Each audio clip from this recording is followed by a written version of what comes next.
ঈদের দিন আপনি আপনার ওয়াইফকে অবশ্যই একটা বিগ অ্যামাউন্টের ঈদ সালামি দেবেন। অনেক স্বামী আছে দেখবেন খুবই কিপটা, সবার বেলা টাকা বের হয়, মায়ের জন্য বের হয়, বাবার জন্য বের হয়, বন্ধুর জন্য বের হয়, শপিং করার জন্য বের হয়, সব জায়গায় টাকা আছে, কিন্তু বউকে ঈদ সালামি দিবে কিপটার দেয় 100 টাকা, 200 টাকা, 500 টাকা।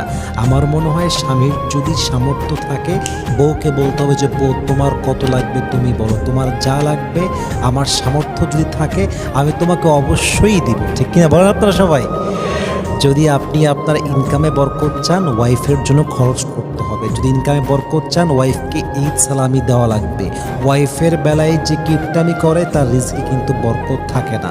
অতএব যদি রিজিকে বরকত চান, কামায়ে বরকত চান, ব্যবসায় বরকত চান, আপনার ওয়াইফকে একটা বিগ অ্যামাউন্টের ঈদ সালামি দেওয়ার দরকার। বলেন তো সবাই, আছে না নাই?